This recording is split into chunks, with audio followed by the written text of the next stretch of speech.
Hello, good morning friends. देखो BSc part second में आज जो अपना नेक्स्ट वीडियो है, नेक्स्ट जो टॉपिक है वो पाथ वे ऑफ ट्रांसलोकेशन कि पादपों में स्थानांतरण का पथ। पादपों में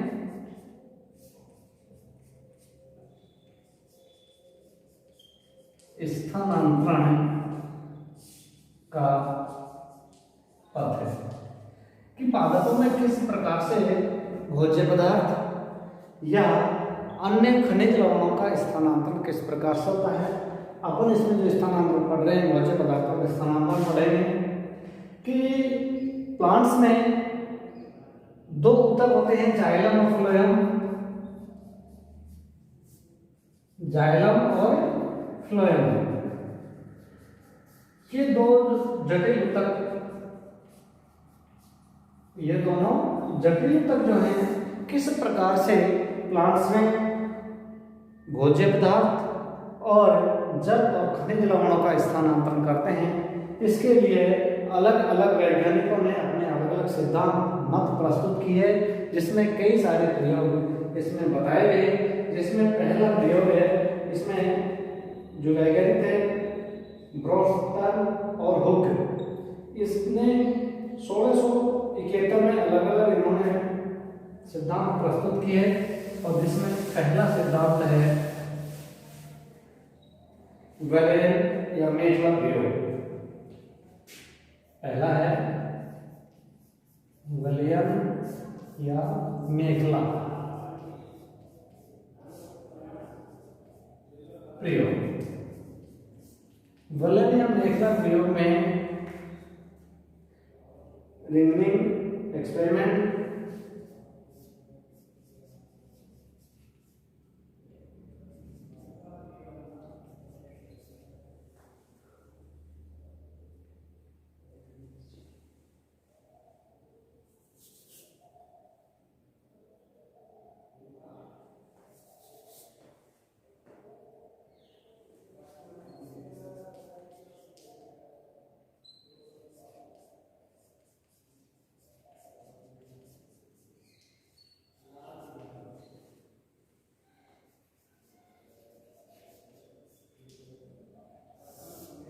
रिंगनिंग एक्सपेरिमेंट।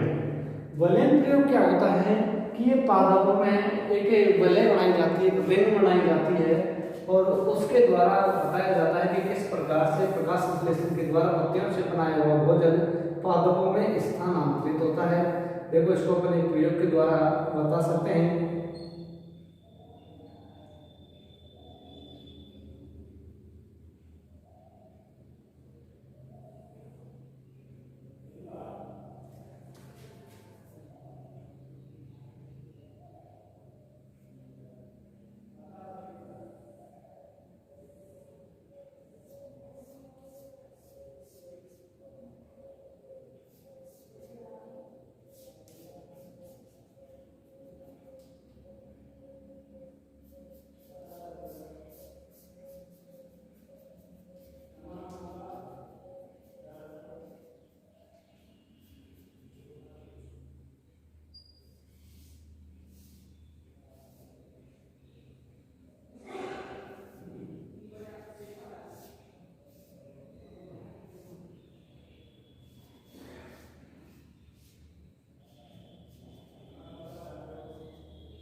ये देखो प्लांट्स है, ये प्लांट्स में ये इसकी लीव्स हैं, पत्तियां हैं।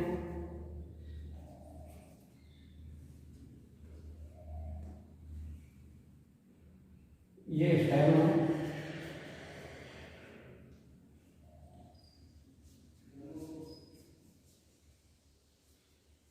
ये रूट है और ये बीच में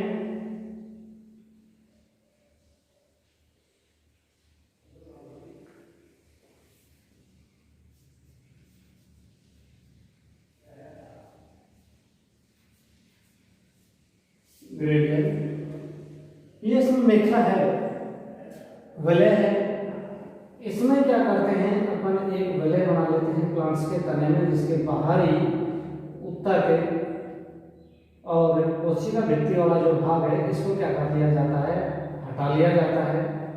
जैसे इसको हटाया जाता है तो इसमें अपन ने कल बताया था कि पादप में फ्लोएम जो होते हैं तने में बाहर की ओर होते हैं और जाइलम जो है तने में अंदर की ओर होते हैं। अब ये इससे रूट निकलना प्रारंभ हो जाती है ये वाला से। अब क्या होता है कि इसमें पित्त, ये भाग इसकी पित्त है, मज्जा, पित्त और जाइलम तो इसमें शेष रह जाता है। अब जैसे ही क्या होता है, प्रकाश संश्लेषण, पत्तियों के द्वारा प्रकाश संश्लेषण की क्रिया की जाती है, तो खाद्य पदार्थ जो भोज्य पदार्थ है, भोज्य पदार्थों का परिवहन किसके द्वारा होता है, फ्लोएम के द्वारा। किसके द्वारा होता है, फ्लोएम। अब इसमें फ्लोएम ने क्या कर दिया, बाहर से ये जो रिंग बनाई है, वलय जो बनाई है, इसमें बाहर से इसको क्या कर दिया, हटा दिया।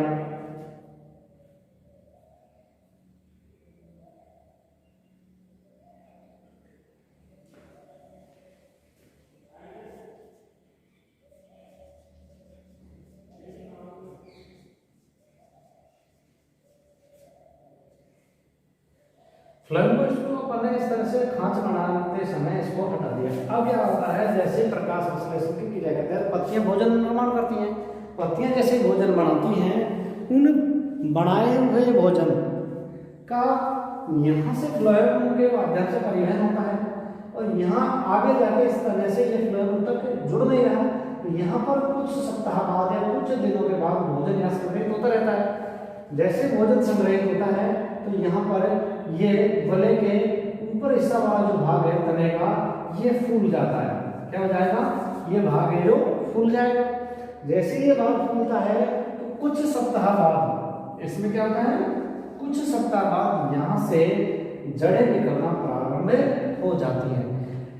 अब जैसे ही प्रकाश संश्लेषण से निर्मित भोजन जब जड़ों तक नहीं पहुंच पाएगा, पित्त और जाइलम सक्रिय रूप से एक्टिव है, तो जड़ों से अवशोषित जल और खनिज लवणों का तो पादप के पूरे प्लांट्स के जो भाग हैं उन सभी भागों को परिवहन हो रहा है। जड़ों के द्वारा जो अवशोषित जल है, खनिज लवण है, उनका अवशोषण होकर पित्त और जाइलम के द्वारा पत्तियों तक भी जा रहा है, तो पत्तियों पर तो कोई प्रभाव पड़ेगा ही नहीं। अब पत्तियों से जो भोजन बनाया जा रहा है, बनाया हुआ भोजन पादप में जड़ों तक नहीं पहुंच पा रहा, तो धीरे धीरे क्या होंगी, जड़ें मृत हो जाती हैं, निष्क्रिय हो जाती हैं। और जब जड़ें धीरे धीरे निष्क्रिय हो जाएंगी तो ये अपना कार्य करना बंद कर देती। कार्य करना जैसे बंद करेंगी तो फिर प्लांट्स का पूरा भाग क्या हो जाएगा, मृत हो जाएगा। तो इस प्रकार से अपन ये सिद्ध कर देते हैं कि भोज्य पदार्थ या खाद्य पदार्थों का परिवहन वास्तव में किसके द्वारा होता है, फ्लोएम के द्वारा। तो इसको अपन वलयन प्रयोग या मेखला प्रयोग के द्वारा, एक्सपेरिमेंट के द्वारा इसको ये सिद्ध कर सकते हैं कि भोज्य पदार्थ, जो खाद्य पदार्थ प्रकाश संश्लेषण की क्रिया के तहत जो बनते हैं, उनका परिवहन फ्लोएम ऊतक के माध्यम से पादप के विभिन्न भागों में होता है। जब इसमें से बीच में से अपन फ्लोएम ऊतक को हटा देते हैं और तो ये नीचे वाले जो भाग हैं, जड़ और तना का जो शेष भाग है, उस तक ये खाद्य पदार्थ नहीं पहुंच पाते। इसलिए जड़ें या तने का निचला जो भाग है कुछ समय बाद निष्क्रिय होना प्रारंभ हो जाता है। जड़ें जब निष्क्रिय हो जाएंगी तो फिर वो जल और खनिज लवणों का अवशोषण नहीं कर पाएंगे, जिससे पादप का पूरा भाग ही मृत हो जाता है। तो इसको अपन प्रयोग करने के लिए, क्योंकि यहाँ पर इसमें जैसे भोज्य पदार्थ आता है, यदि इसको अपन एक रिंग नहीं बनाते, भाग नहीं बनाते, तो ये आराम से परिवहन का होता रहता है। इसलिए धीरे धीरे यह खाद्य पदार्थों का क्या होने लग जाता है, संग्रह होने लग जाता है। इसलिए तने का जो रिंग वाला ऊपर हिस्से जो है वो थोड़ा सा क्या हो जाएगा, फूल जाएगा। इसको हम देख लेते हैं। और ये जो प्रयोग है, यह प्रयोग मुख्यतः काष्ठीय द्विबीजपत्री, काष्ठीय द्विबीजपत्री पादपों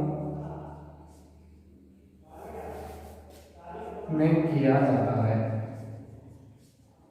क्योंकि काष्ठीय द्विबीजपत्री पादप होंगे, उनमें तना विकसित जाइलम और फ्लोएम विकसित प्रकार के होते हैं, इसीलिए ये केवल काष्ठीय और द्विबीजपत्री डाइकोट जो प्लांट्स होते हैं उनमें ये प्रयोग किया जा सकता है। इसमें द्वितीयक समय उत्तक वलय में बनते हैं, क्योंकि इनमें द्वितीयक समय उत्तक जो है, कल बताया था इसको, द्वितीयक संवहन उत्तक किसमें बनते हैं? वलय में, रिंग में। और एक बीजपत्री पादप में समय उत्तक किसमें बनते हैं? बिखरे हुए पाए जाते समय को वलय में बनते हैं।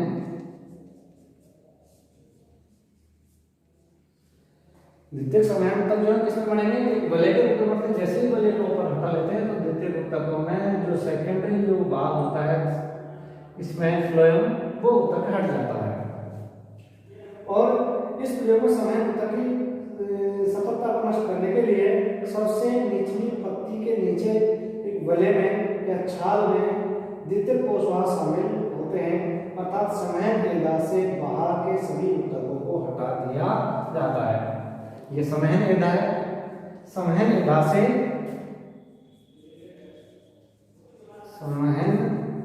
से बाहर के सभी उत्तकों को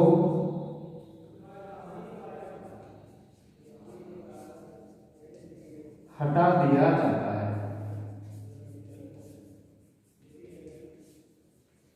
ठीक है, क्या कर दिया जाता है? समहन एदा से जो बाहर के जो सभी उत्तक हैं इनको हटा दिया जाता है, केवल वेस्कुलर टिश्यू रखे जाते हैं, समहन एदा रखी जाती है। इसके पश्चात ऐसी स्थिति में पादप में वलय के ऊपर का भाग जो निचले भाग से मज्जा और जाइलम के द्वारा जुड़ा रहता है, कुछ दिनों पश्चात वलय के ऊपरी छाल का निचला जो हिस्सा है वो फूल जाता है। वलय के, जैसे ये वलय होती है, वलय के ऊपरी हिस्सा क्या हो जाता है? फूल जाता है, क्योंकि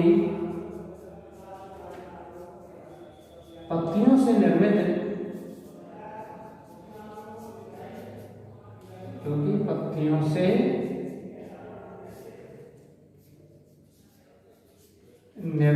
खाद्य पदार्थ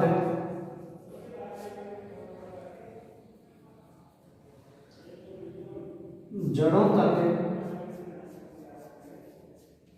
नहीं पहुंच पाता है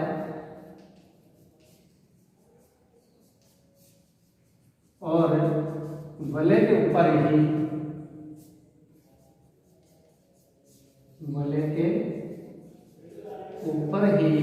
एकत्रित होता रहता है,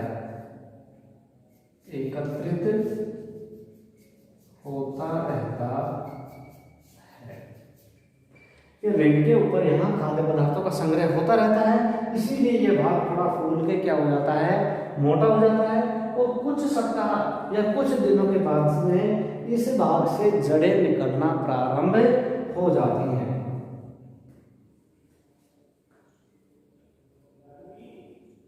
इससे अपस्थानिक जो मूल है वो निकलना प्रारंभ हो जाते हैं और किसी पात्र में गले या छाल हटा देने पर जड़ें सबसे पहले मृत हो जाती हैं। किसी पात्र में गले में छाल हटा देने पर, किसी पादप में वलय में छाल हटा देने पर, अपन देखते हैं बाहर जैसे पादप होते हैं, किसी कारण से पेड़ का जो तना है, तने वाले हिस्से से यदि अपन छाल को हटा देते हैं, कई बार कुछ पशु वगैरह पेड़ में जैसे बांध देते हैं तो उसके बाहरी हिस्से की जो छाल है वो हट जाती है, तो धीरे धीरे कुछ समय बाद पादप जो है वो सूख जाता है। तो सूखने का मुख्य कारण यही होता है क्योंकि इनमें जो संवहन ऊतक होते हैं, द्वितीयक संवहन ऊतक जो होते हैं वो रिंग में बनते हैं और रिंग में जैसे बनेंगे तो उसका बाहरी जो भाग है वो हट जाता है और हटने के कारण उनमें खाद्य पदार्थों का परिवहन नहीं हो पाता है, जिसके कारण वो प्लांट से जो मृत हो जाता है, डेड हो जाता है। और इसी प्रकार से इसको अपन ये प्रयोग के द्वारा ये बता सकते हैं, ये सिद्ध कर सकते हैं कि वास्तव में खाद्य पदार्थों का परिवहन फ्लोएम ऊतक के माध्यम से ही होता है। तो एक तो ये प्रयोग जो है मुख्यतः किसमें किया जाएगा, काष्ठीय और द्विबीजपत्री पादपों में किया जाएगा, और इसमें जो द्वितीयक संवहन ऊतक होते हैं वो वलय में बनते हैं। फ्लोएम संवहन एड़ा से बाहर की ओर सभी ऊतकों को हटा दिया जाता है, इसमें अपन जो प्रयोग में बताया। अब इसमें और एक प्रयोग है समस्थानिक CO2 के द्वारा अध्ययन।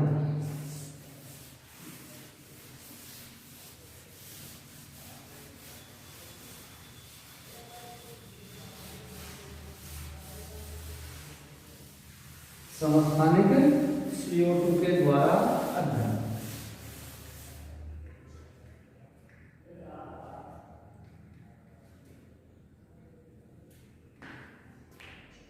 दूसरा प्रयोग है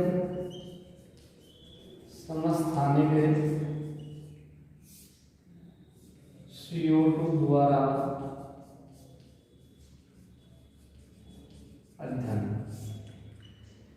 इसमें समस्थानिक C14 और CO2 के अध्ययन के द्वारा भी अपन इसमें यह सिद्ध कर सकते हैं कि वास्तव में खाद्य पदार्थों का संवहन पादपों में फ्लोएम ऊतक की चालनी नलिकाओं के द्वारा किया जाता है। तो इसके अध्ययन के लिए हम समस्थानिक CO2 का अध्ययन करते हैं, क्योंकि पादपों की कुछ पत्तियों में वो इससे संलग्न अवस्था में अलग कक्ष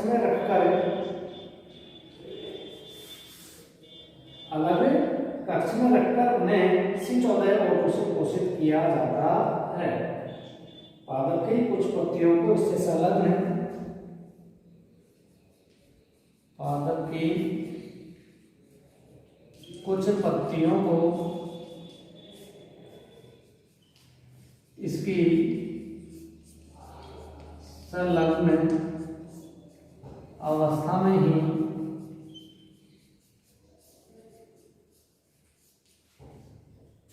समस्थानिक C14 O2 के द्वारा पोषित किया जाता है, पोषित किया जाता है। अब इसको जैसे ही पोषित करते हैं तो पत्तियां